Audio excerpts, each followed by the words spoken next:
یوحنا کی انجیل اور اس کا 16واں باب ہے اور اس کی 33ویں آیت میں سنیں سب مل کے.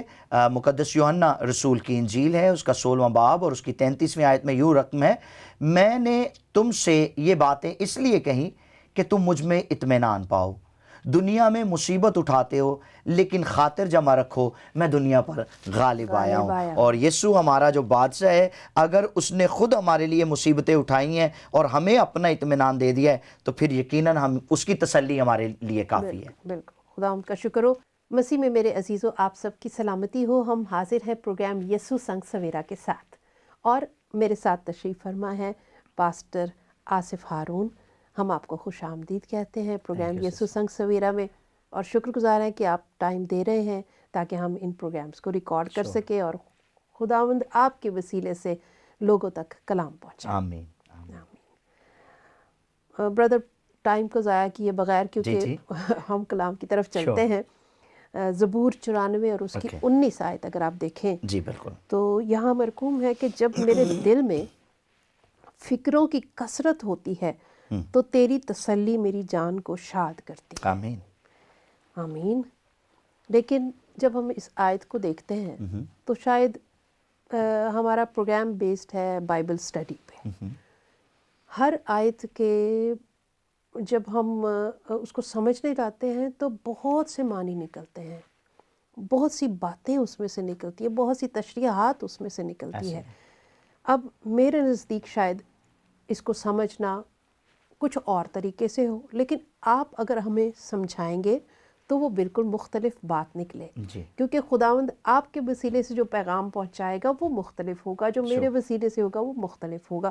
تو آج ہم چاہیں گے کہ دیکھیں کہ خداوند کا روح آپ سے کیسے کلام کرتا ہے اس آیت کو سمجھنے کے لیے. بیچ میں کچھ سوالات جو ذہن میں آئیں گے جو کہ آڈینس کے ہو سکتے ہیں وہ میں ضرور آپ سے پوچھوں گی. ضرور. تو پلیز. جی، تو اس آیت کو لے کر جو زبور نویس کہتا ہے کہ جب میرے دل میں فکروں کی کثرت ہوتی ہے تو تیری تسلی میری جان کو شاد کرتی ہے. اب اس آیت کو سمجھنے کے لیے سب سے پہلے تو یہ بات بہت ضروری ہے کہ انسان کے دل میں فکر مندی کیوں ہے. بالکل. جب انسان یہ جانتا ہے کہ خدا ہے، خدا موجود ہے، وہ کہتا ہے کہ میں تجھے ہر مشکل میں، ہر طرح کے حالات میں سنبھالنے کی قدرت رکھتا ہوں، تو پھر انسان فکر مند کیوں ہوتا ہے. بالکل. تو سب سے پہلے تو اس بات کو ہم سیکھیں گے کہ انسان جسے خدا نے اپنی شبیہ پر بنایا ہے، خدا نے آدم کو باغ عدن میں رکھا اور اس کو حکم دیا، اس کو کہا بڑھو، پھلو اور زمین کو معمور و محکوم کرو. اب محکوم کے لیے جو عبرانی زبان کا لفظ استعمال ہوا ہے وہ ہے رادہ، جس کا مطلب ہے اختیار رکھنا، سلطنت کرنا، ڈومینیٹ کرنا. اور پھر ایک اور چیز یہاں پر دیکھیں کہ خدا نے آدم کو ساری زمین پر سلطنت دینے کے لیے، اختیار دینے کے لیے ایک چھوٹے سے کارنر سے اس کا آغاز کیا اس کی زندگی کے سفر کا. کہاں سے؟ باغ عدن سے. بالکل. اور وہ چاہتا تھا کہ یہ باغ عدن سے شروع ہو اور ساری دنیا میں اپنا قبضہ جمائے. اب خدا انسان کو یہ اختیار کیوں دیتا ہے؟ اس نے یہ اختیار اس کو کیوں دیا؟ اس کے پیچھے ایک سٹوری ہے، اور وہ سٹوری یہ ہے کہ جب لوسیفر نے، جو خدا کا مقرب فرشتہ تھا، خدا کے حضور کھڑا رہتا تھا، خدا کے لیے گایا کرتا تھا، خدا کے حکموں کو پورا کرتا تھا، اس نے جب خدا کے ساتھ بغاوت کی تو اس کو اپنے حضور سے نکالنے کے لیے خدا نے اس کو زمین پر پھینک دیا، اور اس کے گرنے کے باعث کلام میں لکھا ہے زمین ویران اور سنسان ہو گئی، گہراؤں کے اوپر اندھیرا تھا. اور پھر خدا نے اس زمین کی دوبارہ سے فکر کی کہ کہیں ایسا نہ ہو کہ ابلیس اس کو اپنی ٹیریٹری بنا کر وہ کام جو آسمان پر کرنا چاہتا تھا وہ زمین پر کرے اور یہاں بادشاہی قائم کرنے کی کوشش کرے. تو خدا نے پھر سے اپنے پاک روح کو بھیجا اور اس نے زمین کے اوپر جنبش شروع کی، اور خدا نے ہر چیز کو پھر سے کریٹ کیا. اب خدا کو ضرورت تھی ایک غیر جانبدار مخلوق کی، ایک نیوٹرل مخلوق کی، جو زمین پر رہ کر خدا کی پاک مرضی کو زمین پر پورا کرے. ٹھیک. اور اس کے لیے خدا نے آدم کو بنایا, اس کے لیے خدا نے انسان کو بنایا تاکہ خدا کی مرضی اس کے وسیلہ سے پوری ہو. اب زمین پر جب انسان آیا ہے تو اس کا ایک چیلنج شروع ہوا ابلیس کے ساتھ, کیونکہ خدا نے انسان کو اپنی شبیہ پر بنایا تھا. تو ابلیس اس شبیہ کو خراب کرنا چاہتا تھا, اور اس شبیہ کو خراب کرنے کے لیے اس نے جو سب سے پہلا کام کیا, اسے خدا کی حضوری سے نکالا, یعنی خدا کا نافرمان بنایا. اور وہ درخت جس کا پھل کھانے سے خدا نے منع کیا تھا, اس نے وہ پھل کھایا. اب گناہ جو ہے وہ نافرمانی کا دوسرا نام ہے, کیونکہ خدا نہیں چاہتا تھا کہ انسان خدا کی نافرمانی کرے, خدا چاہتا تھا وہ فرما برداری میں زندگی گزارے. تو فرما برداری میں انسان خوش تھا, he was in the state of the happiness, اور خوشی کی اس سرزمین پر رہتے ہوئے وہ ہر وقت شادمان رہتا تھا. یہاں تک کہ کلام میں لکھا ہے خدا ٹھنڈے وقت میں خود آتا تھا اس کے ساتھ گفتگو کرنے کے لیے, بات چیت کرنے کے لیے. تو اس وقت تک کہیں تک دور دور بھی فکر مندی نہیں تھی, دور دور بھی پریشانی نہیں تھی. لیکن جو ہی انسان خدا کے حضور سے نکلا ہے, اس کے اندر پریشانیاں, اس کے اندر فکریں, اس کے اندر یہ ساری چیزیں جنم لینا شروع ہو گئیں. اور تو میں یہاں تھوڑا سا آپ کو روکوں گی کہ تو کیا جو خدا سے پیار کرنے والے لوگ ہیں یا جو خدا کا کلام سنتے ہیں, پڑھتے ہیں, مانتے ہیں, ان کو کوئی فکر نہیں ہوتی؟ ویل ان کو, چونکہ انسان ہے نا, انسان ہوتے ہوئے ہمارے اندر فکر مندی آتی مختلف چیزوں کو لے کر. لیکن اگر اس طرف جائیں ہم, تو اس کے لیے آپ جب متی کی انجیل پڑھتی ہیں, تو اگر ہم دیکھ لیں اس کو تھوڑا سا, متی کی انجیل اور اس کا 6 باب ہے, 34 آیت کی بات کر رہے ہیں جی متی کی انجیل ہے, اس کا 6 باب ہے, اور 25ویں آیت میں خداوند یسوع نے کہا, اس لیے میں تم سے کہتا ہوں کہ اپنی جان کی فکر نہ کرنا اس لیے میں تم سے کہتا ہوں کہ اپنی جان کی فکر نہ کرنا کہ ہم کیا کھائیں گے, کیا پیئیں گے, اور نہ اپنے بدن کی کہ کیا پہنیں گے. کیا جان خوراک سے اور بدن پوشاک سے بڑھ کر نہیں؟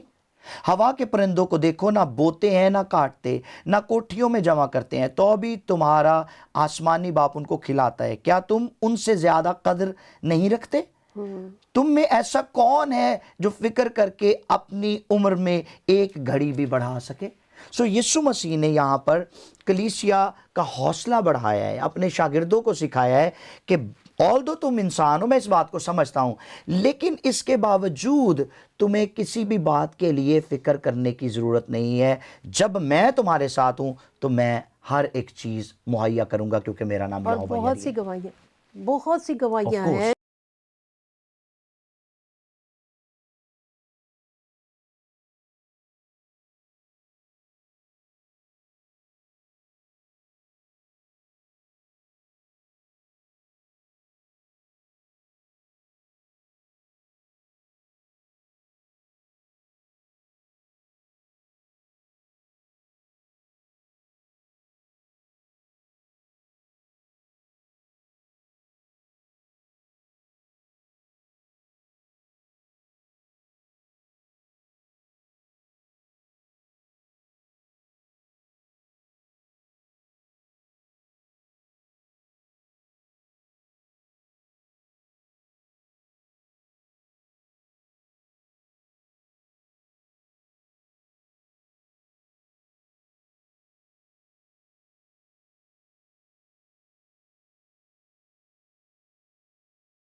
Do not forget to like the video, subscribe BTL TV, and press the bell icon to receive notifications.